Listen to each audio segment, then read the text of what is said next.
मावळ लोकसभा मतदारसंघाचे लोकप्रिय उमेदवार संजोग वागेरे पाटील हे निवडणुकीच्या रिंगणात उभे आहेत. लोकसभा निवडणुकीच्या प्रचारादरम्यान ग्रामस्थांचा त्यांना चांगला पाठिंबा मिळत आहे. याच पार्श्वभूमीवर पनवेल विधानसभा मतदारसंघातील खारघर आणि कामोटे विभागात शिवसेना उद्धव बाळासाहेब ठाकरे नेते युवासेना प्रमुख आदित्य ठाकरे दुचाकी रॅलीच्या माध्यमातून गुरुवार दिनांक 9 मे रोजी रोड शो करणार आहेत. दुपारी 3 वाजता दुचाकी आणि चारचाकी वाहने या रोडमध्ये सहभागी होणार असल्याचे महाविकास आघाडीचे नेते माजी आमदार बाळाराम पाटील, जिल्हाप्रमुख शिरीषदादा घरत, शिवसेना नेते बबन पाटील आदींनी पत्रकार परिषद घेऊन सांगितले आहे. मंगळवार दिनांक 7 मे रोजी खारघर येथील शिवसेना कार्यालयामध्ये आदित्य ठाकरे यांच्या रोड शो बद्दल माहिती देण्याकरिता महाविकास आघाडीच्या वतीने पत्रकार परिषदेचे आयोजन केले होते.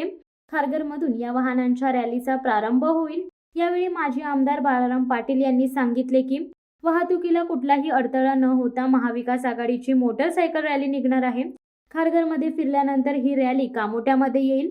कामोट्यामध्ये या रॅलीची सांगता होईल. यावेळी आदित्य ठाकरे मतदारांना मशाल या चिन्हासमोरील बटन दाबून संजोग वागेरे पाटील यांना प्रचंड मतांनी निवडून द्या अशा स्वरूपाचे आवाहन करणार आहेत. तर महाविकास आघाडीच्या कार्यकर्त्यांना आगामी काळातील प्रचाराच्या यंत्रणेबद्दल मार्गदर्शन करतील.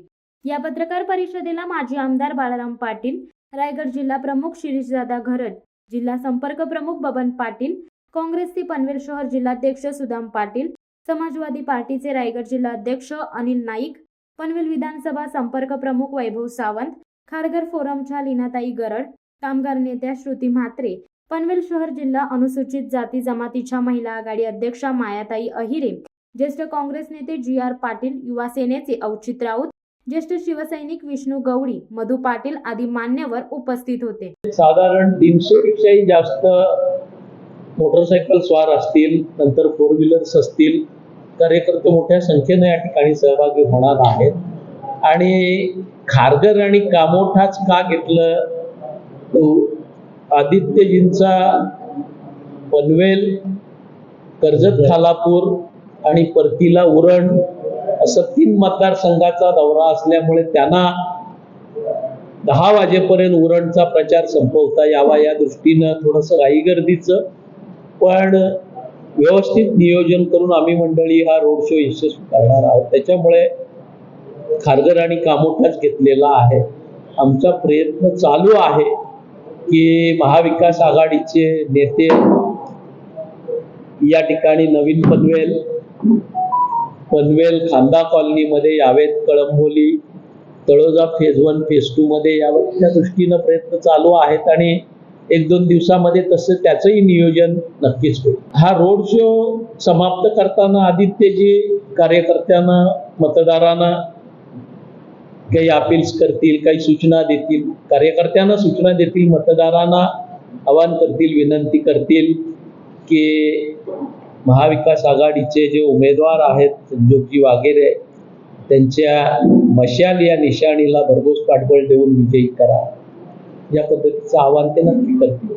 आमचे प्रयत्न चालू आहेत, पण बऱ्यापैकी निवडणुकीचे टप्पे जसे संपतायत तशा काही ठिकाणी ॲडिशनल रिक्वायरमेंट्स येतात, काही जण गुंतून पडतायत, अशी परिस्थिती होते.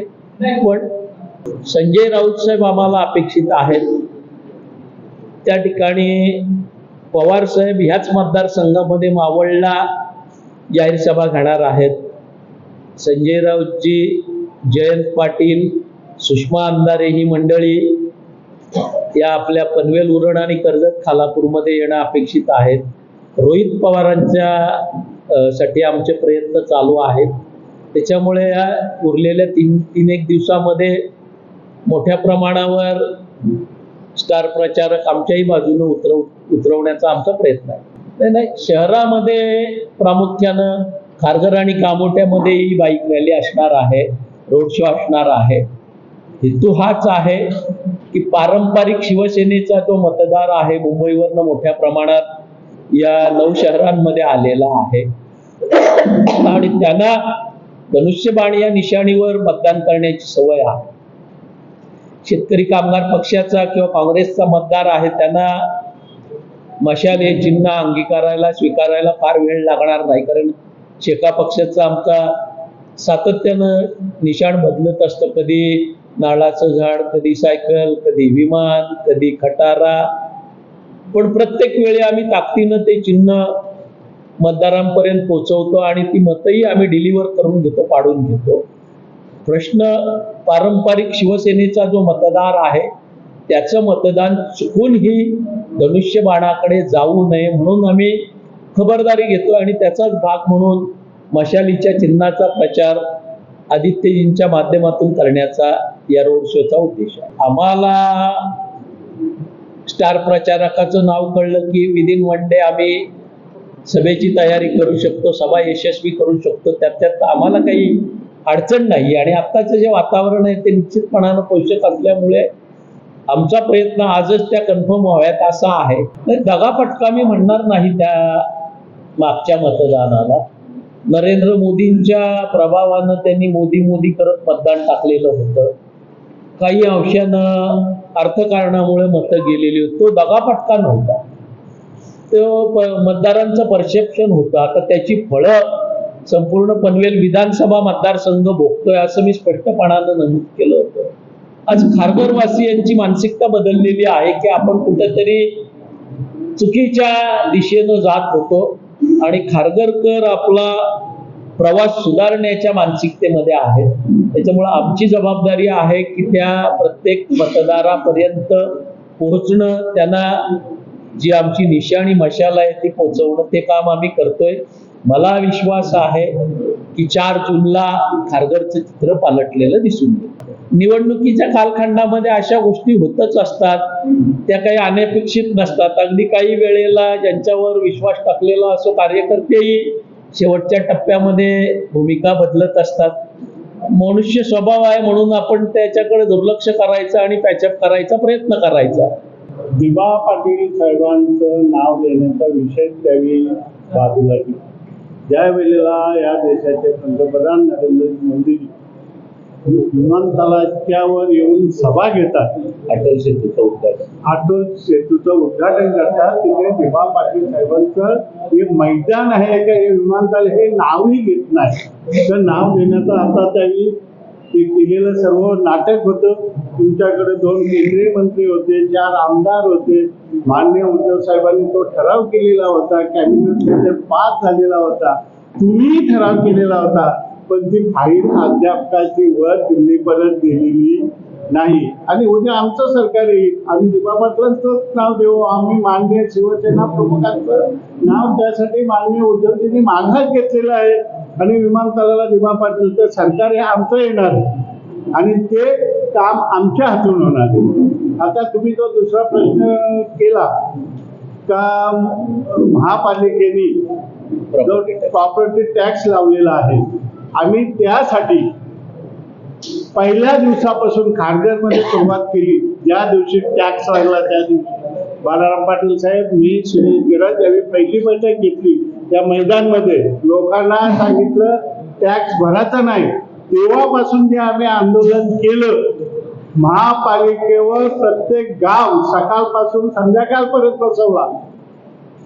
आम्ही मुंबईला मोर्चा नेला, नेरूरला पालकमंत्र्यांनी मोर्चा अडवला. त्यावेळेला ना आला आमदार, ना आला खासदार. त्यांना किती जनतेची ही आहे हे आपल्याला सर्वांना कल्पना आलेली असेल. आमदार बारणे आज जे 10 वेळेला आज निवडून आले, ना त्यांनी टाकला लक्ष या प्रॉपर्टी टॅक्सवर, ना विमानतळाच्या बाबतीत दिबा पाटलांचं नाव बोललं नाही. आमचा नयनांचा जिवंत प्रश्न असताना आम्ही अनेक आंदोलन केलं, कोणीही आले नाही. उद्या कसे ते येणार आहे त्यासाठी लोकांनी ही निवडणूक हातात घेतलेली आहे. तुम्ही स्टार प्रचारक हे सगळं निमित्त. आदित्य साहेब एक राऊंड मारला का सर्व आमचा सगळ्या स्टार प्रचारांपेक्षा स्टार प्रचार होईल आणि त्यामुळे या पनवेल उरण कर्जतचं चित्र बदलून जाणार आहे. आणि मतदार वाट बघतात 13 तारीख कधी येतो ना. आम्ही मशालीचा विषय आता निघाला. ही मशाल मान्य शिवसेना प्रमुखांनी शिवसेना पक्ष स्थापन केला तेव्हा आमची पहिली निशाणी मशालच होती. जसं शेतकरी कामगार पक्षाच्या खटारा गेला, झाड आला, लोक काय म्हणतो तो पक्षाचा निष्ठावंत कार्यकर्ता आहे, जो आदेश देतो त्या आदेशावर चालणारा शेकाप शिवसेना हा पक्ष आहे. काँग्रेस आहे आमच्या बरोबर, समाजवादी आहे आमच्या बरोबर, राष्ट्रवादी आहे. त्यामुळे मोदी साहेबांना या महाराष्ट्रात येऊन एवढ्या सभा घ्यावा लागतात याचा अर्थ तुम्ही फार जाणता का करावा लागतो एवढा आता तुला. कारण उद्धव आणि शरद पवारांना लोकांचं प्रेम जो पक्ष फोडला गेले त्यामुळे पूर्ण महाराष्ट्र नाराज आहे. कारण ही मशाल पेटणारच, कारण पहिली मशाल होती, आजी मशालच आहे. मुसलमान प्रश्नच नाही आमचा, मशाली पेटणारी बाळासाहेबांनी सुरुवात केलेली आहे. किती मशाल ते आताही मशाल. आपण एकंदर बघतोय तुमच्याच माध्यमातून देशातलं चित्र, राज्यातल्या निवडणुका झाल्या त्या ठिकाणचे चित्र बघतोय. म्हणजे आटोकाट प्रयत्न करूनही महाराष्ट्रामध्ये शिवसेना फोडली, राष्ट्रवादी पक्ष फोडला, अशोक चव्हाणांना घेतले, राज ठाकरेंना बरोबर घेतले, आणखी अभिजित पाटलांसारखे ज्यांना दाबता येईल अशा अनेकांना दाबून बरोबर घेतायत. पण तरीही महाराष्ट्रामध्ये महाविकास आघाडीला 24-26 जागा मिळतील असा आपलीच मंडळींचा अहवाल सांगतोय. याचाच अर्थ ह्या वेळेस 400 पार वगैरे अवघड आहे. सत्ता बदल होईल अशा पद्धतीची लक्षणं आहे. शिवसत्ता टाइम्स न्यूज ब्युरो, खारघर. दे धडक बेधडक वृत्त देणाऱ्या आपल्या शिवसत्ता टाइम्स न्यूज चॅनलला लाल बटन दाबून सबस्क्राईब करा आणि बेल आयकॉनला क्लिक करायला विसरू नका.